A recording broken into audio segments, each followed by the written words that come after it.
Isis, and this is Sistah Sci-Fi Wind Down Wednesday, where we work hard to make Wednesdays your new favorite day of the week. So if you're on our email list, you know that today we are discussing Sundown Girls with L.S Stratton, who is the author of Not So Perfect Strangers. Today our co-host will be none other than Erika Hardison, long-term collaborator with Sistah Sci-Fi, and Erika does all the things all the time. Erika also runs the Sistah Sci-Fi Graphic Novel Club. And if you're like, oh my God, there's a Sistah Sci-Fi Graphic Novel Club, you can go to the Sistah Sci-Fi events page to learn more. But today, we're talking about Sundown Girls. If you would love to learn more about Sundown Girls, we have signed copies on Sistah Sci-Fi. That's so interesting. And I will drop the link in the chat. While I do that, please let me know in the chat how your day has been, how your Wednesday has been. It's a nice day in Oakland. I'm a little bit tired, but other than that, I'm okay. My week has been good. My 9-to-5 job has been keeping me super, super busy, but that's a good thing. So that's me. So excited to know how y'all have been doing in the chat. Oh, let me start watching this live. Let me put this on mute. And while y'all let me know how y'all are doing in the chat, I will also in the chat.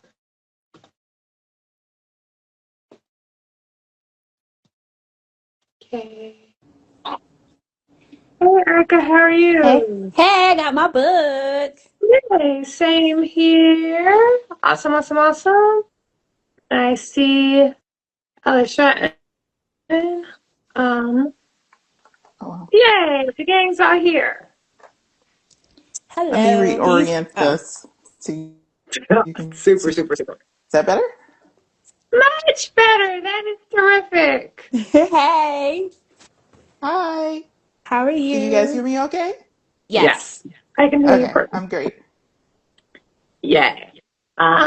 So before we join in and do all the introductions, Erika, LS, Shelly, I mean, I know LS is your pen name, Shelly is your name. What would you prefer for me to call you today? Shelly is fine. Shelly is Okay. fine. How are y'all doing today? Pretty good. I'm okay. Today was definitely a day. I'm excited to talk to you again about your book. It's now March, almost the middle of March, and Sundown Girls is still like my top three books of 2026, and it's Oh, not wow. two Thank or you. three. Thank you. No problem. Yay. So, We're definitely excited for this conversation. Definitely decided to talk to you, Shelly, and talk about Sundown Girls. Before we do that, for all of us out there in cyberspace, Shelly, would you like to do an introduction? Sure. I am Shelly, but known under my pen name L.S Stratton. And I write mysteries and thrillers.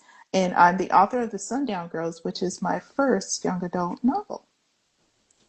yay. Mm. And I'm Um, Erica. I'm the host of Sistah Sci-Fi Graphic Novel Book Club, where we meet once a month and we talk about speculative graphic novels, especially those that are with diverse voices. I'm also the founder of Fabulous Mag, and I'm a cultural journalist. And I just so happen to have had the honor to review Sundown Girls before anybody else, and that's how I came across this book. And as soon as I finished, I was like, Isis, you're gonna have to have this book. and Erica only had to tell me once, so I was like, let's go. So I already dropped in the information about Sundown Girls in the chat, also dropping in the information for Fabulous Magazine. Yay! So I'm excited. So let's dive into the conversation. So my first question for you, Shelley, is what made you want to tell a story for teen readers, and why does this feel like the right genre um, for confronting this history? Sure. Actually, when I originally wrote the book, it was an adult novel. It's told from the perspective of a woman who was looking back. She was going through traumatic events in the present, and she was Mm-hmm. looking at what happened in her past, and it was kind of like reflections and bouncing back and forth. But after a while, I started to figure out that most of the action was happening in the past, which was during her teen years. And so I realized that that is where the bulk of the story is. So that is the story. So then I said, oh, okay, I'm going to have to write a young adult book. Um, so I was intimidated at first. I didn't know if I had the voice for it, but I was willing to try. And so I drafted a few chapters and I sent it off to my agent, and she really liked them and told me to keep going. And that is how I ended up with the Sundown Girls. The topic for me was more that, how do I put this? The story, if the Sundown Girls, a basic overview is about Naomi slash Cameron, who is a young woman who, when she was a baby, was kidnapped at a grocery store. And she was raised by the woman who kidnapped her. And she actually felt like she had a pretty good childhood, that her mom was very loving and very protective. But at 15 and a half, she discovers that that's not her real mother. And they have basically been on the run her entire life. And she is reunited with her birth family, and she's not connecting at all. They're kind people, they're nice people, but they're completely different from what she knows. So she's kind of living now like a life where she feels like she's not really a real person anymore, that she thought she had one identity and now she's told she's something else. She's not really allowed to pursue what she feels is her authentic self, that she, to the point that she keeps calling herself Naomi, even though everybody's like, no, your birth name is Cameron, we're going to call you Cameron. So she's kind of in between worlds. And the plot of Sundown Girls is very much hauntings or inhabited by spirits of this former Sundown Town who are also in between worlds. They can't escape. They feel like they aren't able to realize their true identities either. And so I was like, okay, so now I get it. So this is what connects this young woman to this story, and this is why she can see these ghosts, but other people in the novel cannot, because she is connected to them on a spiritual level, because she's a lost girl. Mm. Yeah, I'm Mm. so glad you brought that up because we briefly talked about that in our interview. Yeah, And, yeah. I wanted to ask you a lot of follow-up questions, but I was under constraint with the editor.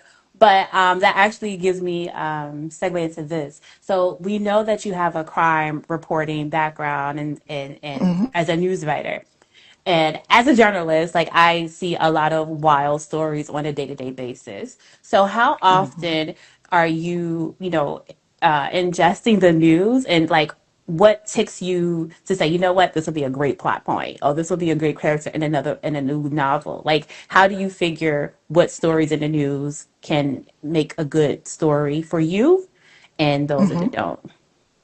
Well, I will say the one thing that comes from being a crime reporter is that you always keep an eye open. And it's because when you're working a beat, that you're in competition. Because I worked at a small newspaper in Maryland, but our competition was the Washington Post because they had reporters that worked in rural areas where I was located.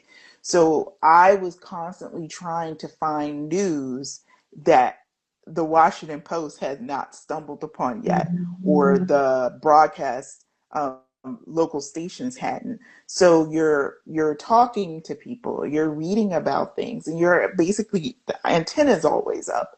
So as a writer, that is never turned off.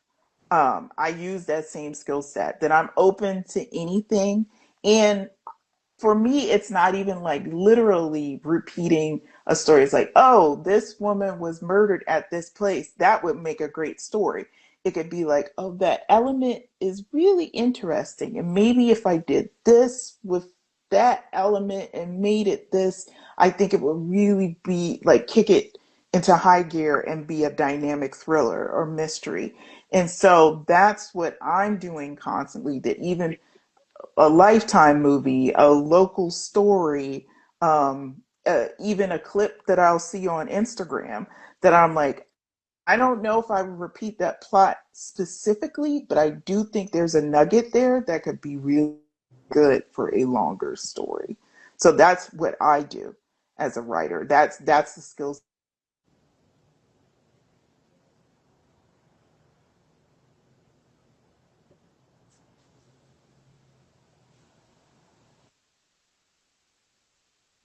Erika, do you see me?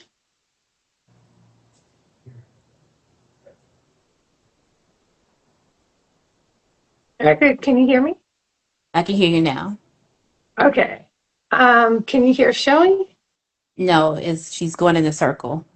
Okay, Oh, okay, you're back. Okay, okay, You're there you buffering go. for a second, so get you back. oh, Okay, okay. okay. I was like, oh no, is it me? Who's frozen?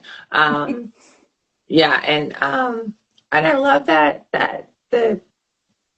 transferable skill set of being a journalist into being a writer. Because, and I'm thinking about it, it's like Tiana Redu is also a journalist. Tamika Thompson was also a journalist, so there are definitely a lot of transferable skills. Going back to Sundown Girls, in addition, like you mentioned earlier in the book, she's one of the few people in this town that can see ghosts, but she's also one of the few people in this town that can smell this terrible stench. What did this detail symbolize for you?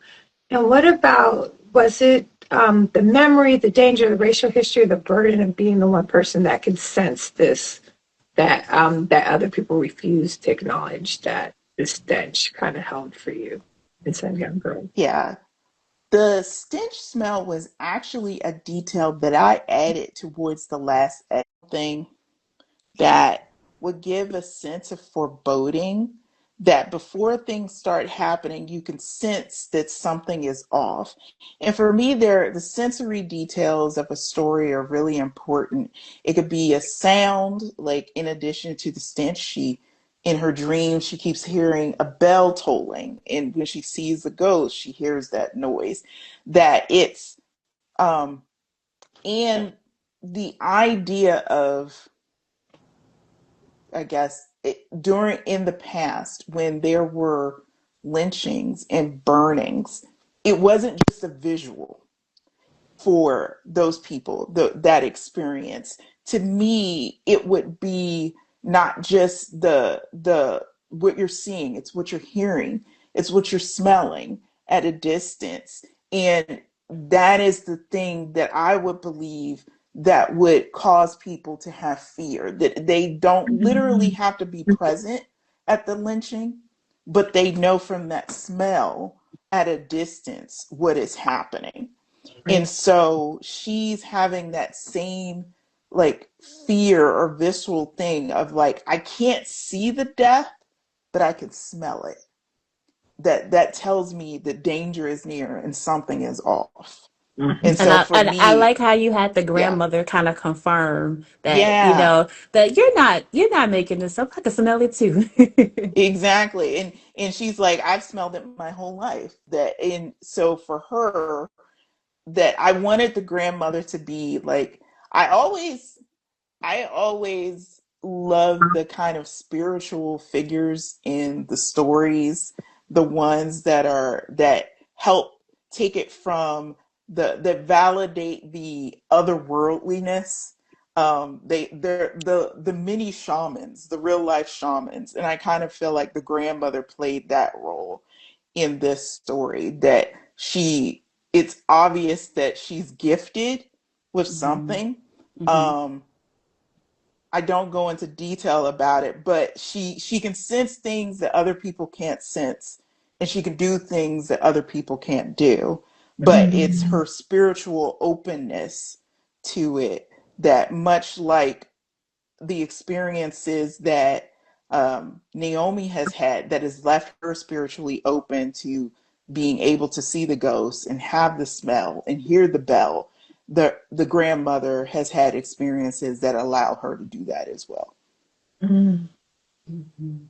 You know, after I read this book, I was so bad at myself that I came up with a term. Well, you influenced the term. So, Mm-hmm. sanctified speculative narratives, because I Mm, feel that sort of fits in what you were saying, because like the grandmother was a little, I don't want to say off, but eccentric too. So yeah, no one really paid yeah. attention to her except Mm-hmm. for Naomi. So yeah. Yeah. So I want to ask you, what do you want readers to take away when they think about, you know, histories of towns and buried truths Mm-hmm. versus, you know, finding out the real story of those towns? Like, what do you want readers to think about, and what do you want them to be, or what do you want them to activate, like when they go someplace that might have like those type of histories? Well, I think particularly in the current um, time scheme that we're in, Hmm. where, and it's talked about the book, there is a kind of a push of, if not to erase the past, then to rebrand it, Hmm. to do your little twist on it. And so for me, I would say fight that instinct to take history and make it different than what it is. Mm. And in order to move forward, because to me that's what a lot of that is from. They're like, why do we keep bringing up the pain of the past and the things that were done if we want to move forward as a society? But to me, the only way you can move forward is through atonement. And Hmm. so that is what the story is about, is that these ghosts can't be released until it is acknowledged what happened to them and where they are now, so that they could be free. Naomi can't be released until it is acknowledged what her true past is and how she can, like, basically say that, okay, this happened to me, but I need to talk to the woman who raised me and actually have a real conversation with her. I need for my birth parents to acknowledge who I really am in order for me to find peace. And so to me, that would be the takeaway, not just to find the history, but to accept it and just say that this happened, and but let's find ways to make it right in the present so that we are respectful of the past. Mhm. Mhm. Mhm. Yeah. Yeah, it can be very easy to be very revisionist about the history to make it more Yes. palatable today. Yeah, Yes. yeah, Absolutely. yeah, yeah. So I love that intuition. I think what I also appreciated about Sundown Girls is that Naomi's identity is very intersectional. She's Black, she's a woman, she's a kidnapping survivor. Um, Mhm. how did these intersecting identities shape the way that she really sat into her intuition? Because there are key points in the book where she really had to like sit with like her intuition and trust her intuition. I would say that what our intersecting identities are how we view the world. And so she goes into this town, one, that she goes into this town as one of the few Black people there.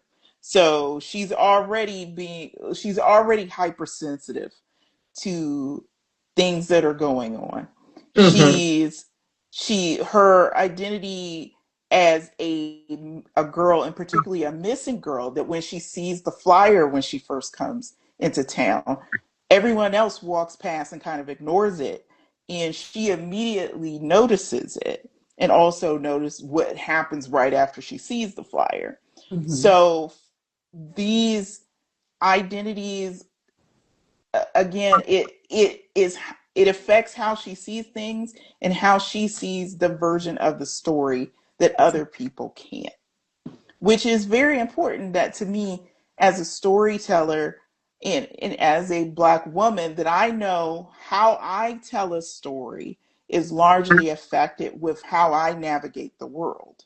Mm. So it's going to bring in the fact that I'm Black, the fact that I'm a woman, the fact that I'm an American, that I've grown up in America, that all influences my storytelling. And so to me, it only makes sense for your characters that it does the same. I'm glad you actually opened up with, going back and telling us that, Naomi started us as an adult novel and then you kind of Hmm. like made the change. Now that we Hmm. have Naomi as a teen, do you see yourself coming back to exploring Naomi in the future as an adult? Like, do you think you'll revisit that, or do you think where Naomi is that's where she's gonna be? I think for at least for her story for now, it is. And some people were like, well, have you considered like maybe she can come back because it's obvious that she has a sensitivity to stuff. Would you consider a series? And I really don't know. I don't know if it's one of those things that if it strikes me as a writer that it was like, I really need to revisit this character because I think she has more to tell. Hmm. I will. For now, I don't see it. Um, I actually considered the possibility of maybe in the future explaining even why one of the ghosts chose her Mm. um, as the person, the first ghost that she sees, why she chose her. And I'm like, would I want to explore that later in her connection to Sparksburg in this town? And I'm like, that's a possibility in the future, but I'm not sure. I'm not sure yet. That's one of those things. This was a story that I knew I muddled over for several years to find the right approach. So if I revisit her, I have a feeling it's going to take a while to figure out what would be the right approach for it as well. That makes sense. Hmm. Yeah. So speaking of Sparksburg, um, Sparksburg is definitely a character within the novel, within Sundown Girls. Um, and talk about Sundown Towns and etc. I imagine that there was a lot of research that went into like building this setting of Sparksburg. What was your research process? Well, my research process was Sparksburg, even the name was kind of inspired by my own family. My family on my dad's side hails from Lynchburg, Virginia. And it's the Lynchburg is actually not what you think it is. It is from the name of the German founder, and it's based in Appomattox County, Virginia. And so this was in a mountainous area. So I knew that was a starting point. And from there, I said I wanted to make it in the Shenandoah Valley area. It's that people wanted where they would go for hiking. Shelly, And your the sound. Hey, Shelly, can you hear us? Your sound is a little bit going in and out. So can you start from you wanted to go in the mountainous? You wanted it to start in the okay. mountainous? I'm gonna try to go to a different location to see Okay, if the sound will be better. we're taking a Oh, journey. okay, I that's know. better. Yeah, but just don't Already? go in the basement or nothing scary. Yes. All right. Well, Okay. good. So I'm thinking I will probably be better here. Yes. So, where was I? You knew you wanted it to be in a mountainous area, like someplace where Yes. people go. A mountainous area that was more remote. Because to me, that immediately gives spooky to most people. Um, and I wanted the character of the mountains, the rural area, something that I'll be honest, for a lot of Black people, especially Black people from urban areas, immediately puts us on a defensive. That it's Hmm. these remote, rural, mountainous places that you're like, I don't know if I will be comfortable here. And I wanted that immediate trigger that I know for the average Black reader is like, okay, I could understand why someone would be like, okay, this is not probably going to be the best place for us to go. Yeah. Yeah. Yeah. And you know what? I think that's how you scared me because I'm from Chicago and Yeah. I went to Columbus, Georgia with my grandmother, and it's the red dirt, the big mountains. I was just scared the entire time. Oh my Yeah. gosh. That is true. Well, Yeah.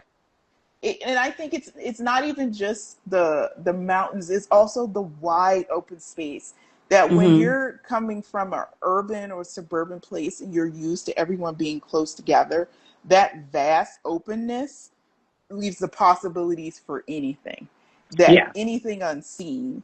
And so to me, for me, that gives me fear when I can't see what's out there, when it's just vast darkness, when Hmm. there aren't street lights or ambient light from the city, and it really is dark.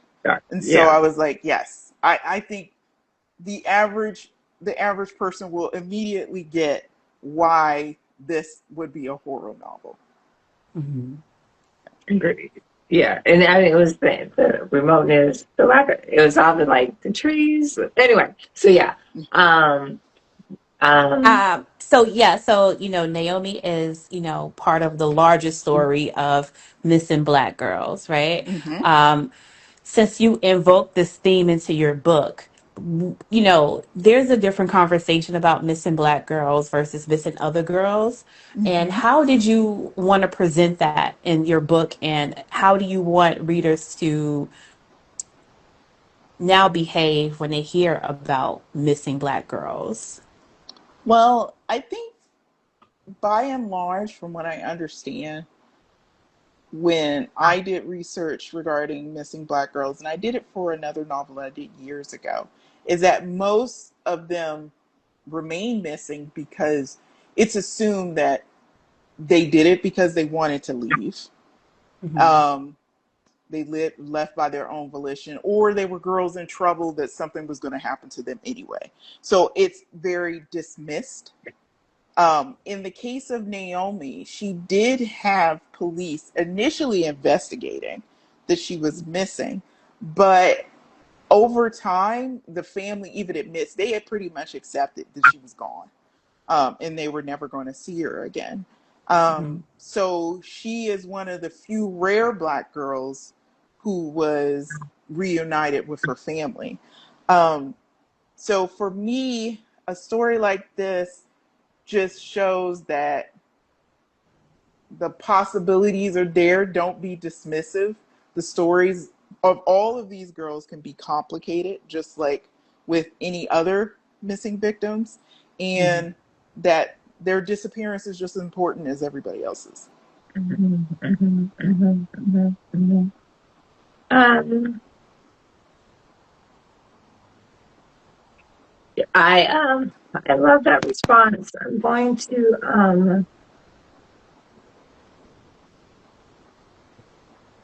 I'm gonna oh yeah, so what I realized we didn't do is that now would be if you want to read an excerpt, now would be a good time to read an excerpt from Sundown Girls. Okay. Uh, Oh, Let us you're like, I know. left my book upstairs. Oh no.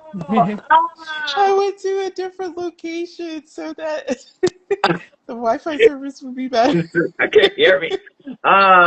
Okay, so you have options. We can wait if you know exactly where the book is, we can wait for you to run upstairs and come back. Um, or we can. I think you reading an excerpt would be so amazing, but I don't want you to feel pressured. Okay. Let me. We're going on a journey again. Yay! Sorry. We'll go up and we'll go down. Get in the steps. Sorry, I didn't know I was reading. No, and that's I should have given you a heads up.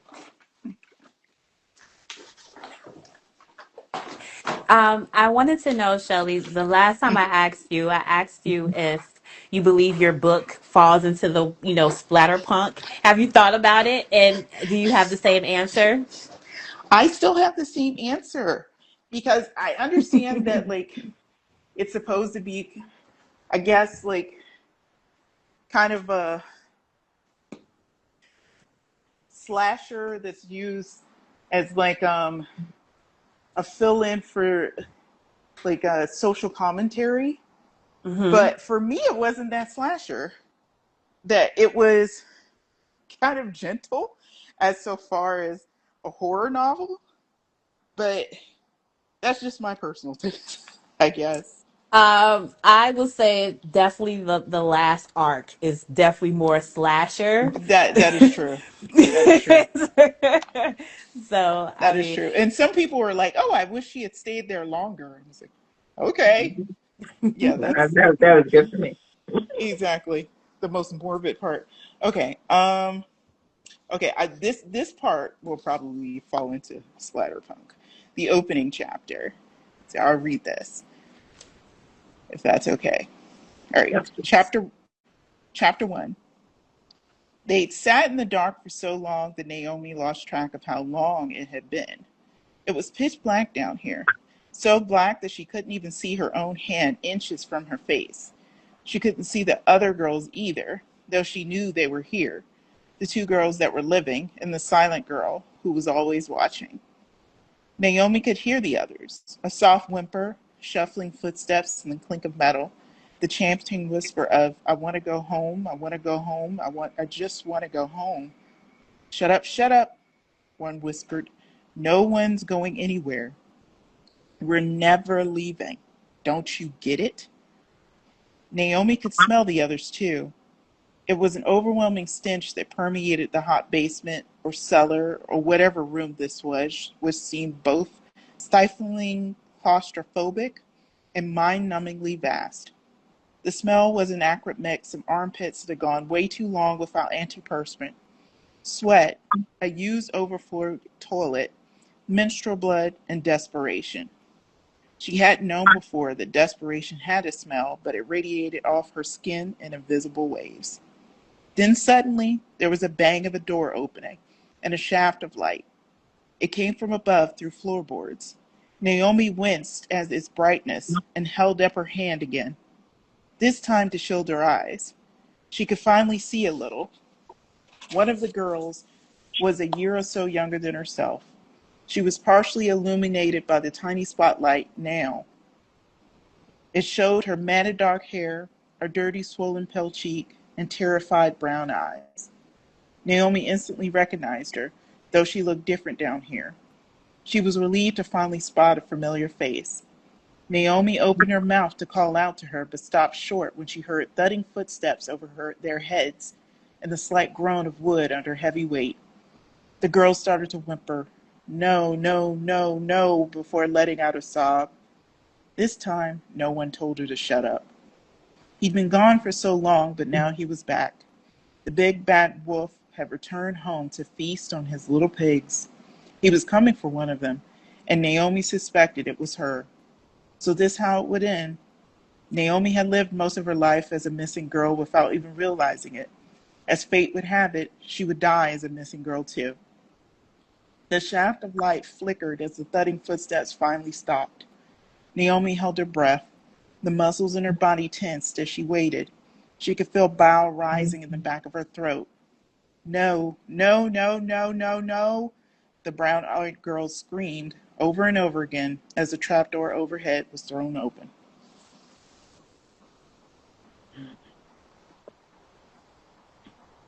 Thank you for the excerpt. No And problem. thank you for choosing that one. Yeah. now after hearing that again, and reading it, um, a 15-year-old reader, right? Because it's the YA. Yeah. What do you want that 15-year-old to take away? You know, do you want them to remember like the history, as we talked about, you know, of the United States? Do you want them to think about the social implications of Black girls missing? Like, what do you want teens that are reading this to walk away from? And what questions do you want them to ask? Well, I was in another discussion where they were talking about with the historical information that's covered in this novel, how do you want teens, do you want them to use it as a springboard to start to research sundown towns, learn more about the history behind it? more about Jim Crow laws, racism. For me, first and foremost, I want them to be invested in the characters, particularly Naomi, and hopefully be invested enough in her journey that the Sundown Town story is a backdrop that gives them at least a passing knowledge of this. If they want to take the extra step and start to research more, that would be amazing. But once again, because of the current events and the revisionist history period that we're in, to me, even a sprinkling of history, of stories like this, helps tremendously to keep this history alive. So that at least they know something. You know that it's real. You know it existed.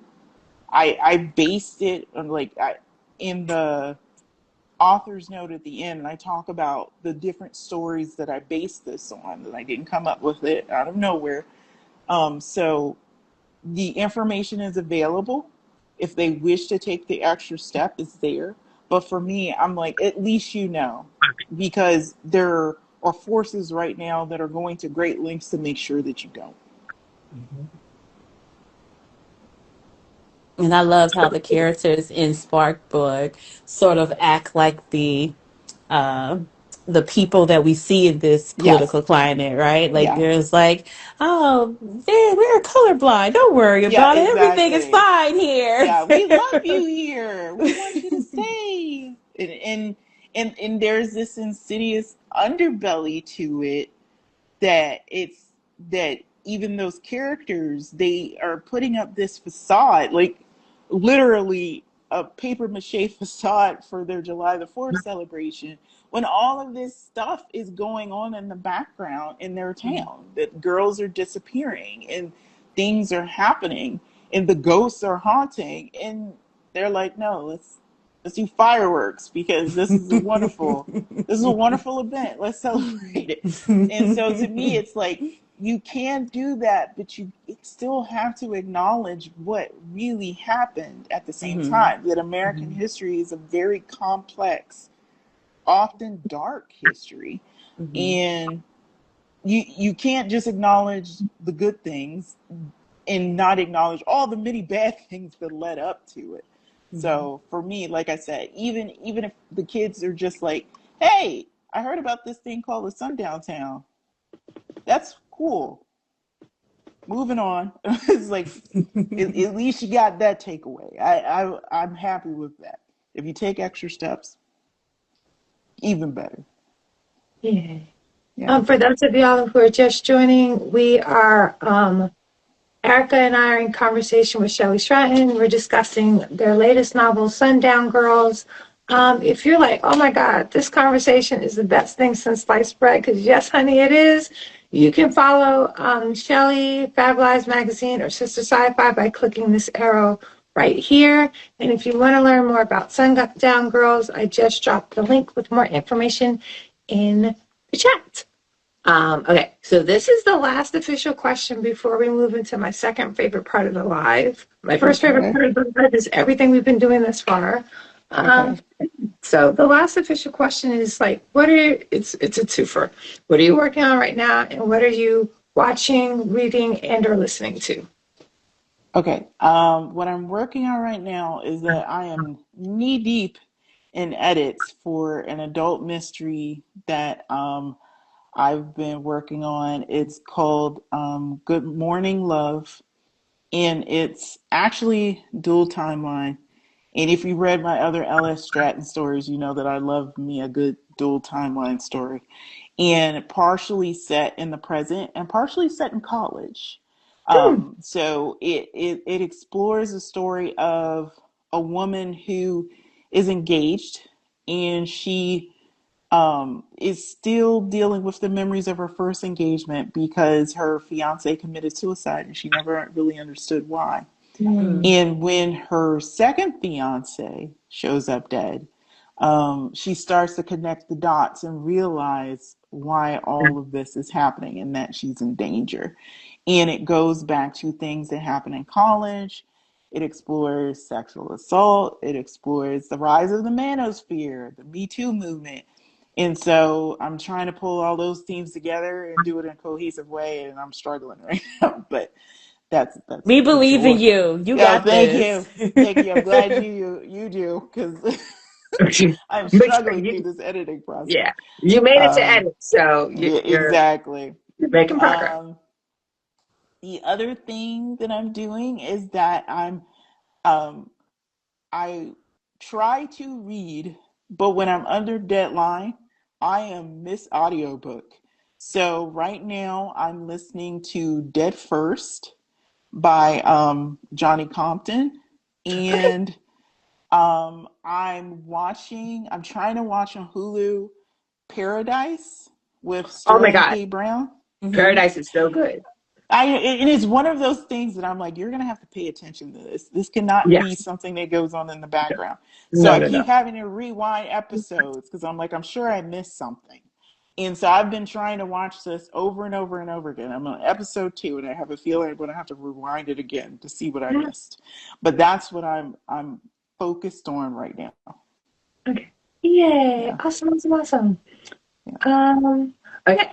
This or that. So with this or that, I give you two options. We respond rapid fire. If you can also drop it, your response in the chat if you're for those of you out there in cyberspace, and then we discuss our options and I do an impromptu polls to see which option is leading.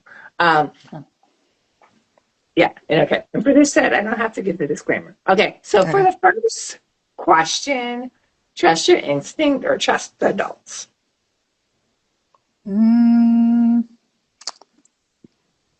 trust your instinct. I hope that the adults in your life have done a good enough job that you can trust your instinct on this. Yeah. That that your compass is there. Hmm. Yeah. Yes. Yes. Yes. Yes. Yes. Yes. Yes. Yes.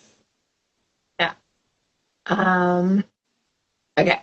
We'll move on to the next one when people write the responses in the chat. I think this one will be more of a choice. Ghost story or true crime mystery? I'm a ghost story girl.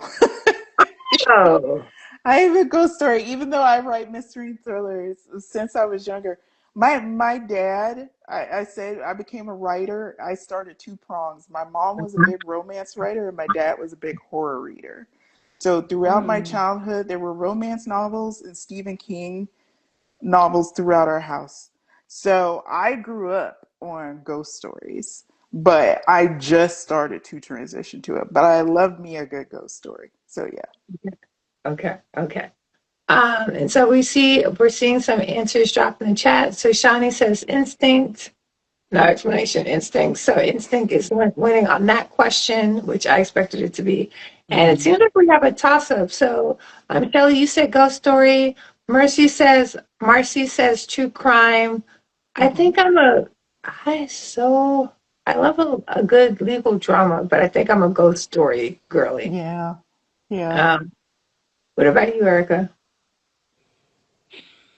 I kind of like both at the same time. Like I love a speculative haunting mystery, right? Like, Mm-hmm. but if I had to choose between the two, I would probably go with Ghost Story. Okay, okay, okay. So ghost stories looking like it's Marcy. We're here for your choice, but it looks like ghost stories. Right. Small town charm or small town secrets? Small town secrets every day, all day. Hmm. Yeah. Yeah, I like my danger out in the open. I think I'm here for the charm. I Really? want the monster to I want the danger to be Bigfoot. I wanted something I can obviously see. I think small towns can be some of the messiest places. Hmm. Mm, And it's everybody knows everybody's business, but also there are things that go really far back that once you get people talking, then stuff starts to come up. And so that's why I'm always fascinated by messy small towns. okay, okay. Yay. Marcy also says secrets. We have another vote for ghost stories. So at least in this session, ghost stories is winning. And I seem to be rolling solo on charm because most of the votes are voting for small towns secrets versus next one. Dig into the past or survive the present. Oof. That's a toss-up for me. It depend on the execution. I like both stories.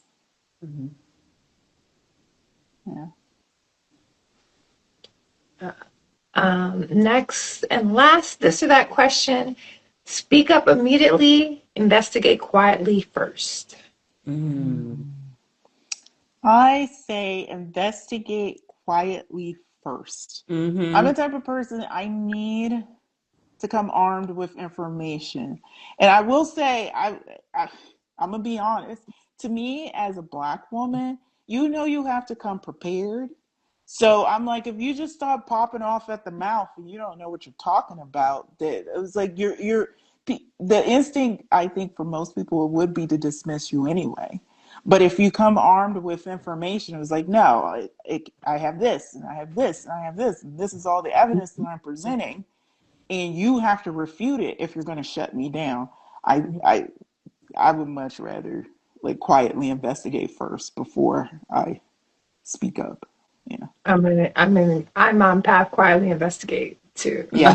Be Yeah. like, these are my data points. This is my working hypothesis. Exactly. Tell me where the data is wrong, and then we can decide. Exactly. But yeah, Erica, what about you? Oh, definitely investigate. I love to come to the table to ask questions I already know the answer to. I love It's it. more I like love it. prove me wrong. Exactly. That's the type of journalist I am. I Yeah. ask questions I know the answer to, and I want to see how you answer it. So Yeah. investigate first for sure. Yeah. I love it. Marcy says, speak up. Um, Johnny says, dig into the past. I love a good review. Not worried about survival today. Marcy says, survive today. And I think yes. So we're split. We're split on the last two. And that means that those are good questions. Yay. So that is everything that we have for today. This was a Okay. great conversation. Shelley, thank you so much for one, sharing your time with us today to discuss Sundown Girls, but most importantly, sharing your craft with the Oh, world and thank running you. this Thank in you. several Sorry hours. for the technical difficulties. It's okay. It's okay. You're not meta. You're not the one who needs to apologize for these technical difficulties. So, but I'm glad you made it work. I really enjoyed the book. I really enjoyed the excerpt that you read and how you read it and the one that you chose, and your thoughtful responses to the questions. Well, So, thank you. Thank you for yeah. having me. I appreciate it. And thank you for tasking readers with a little history knowledge as well with the footnotes because I didn't have the footnotes in my arc, but since your publisher sent me the final copy, I see them Yeah. now. Yeah. Yeah. I hope that they're informative. I hope because some people were like, I wanted to know more about the history. And I'm like, it's in the notes. Check the notes at the end. Yeah. So when you get your copy, read the notes Exactly. Read the notes. before It's you even in start the scooping up. Yeah, audiobook. yeah. Listen. Listen after the book ends. Yeah. Good notes. Yay. Um, okay, everyone, until next time, keep reading and remember, you are magic. All You right. are magic. Thank you. Have a good Bye. night. Bye. Bye.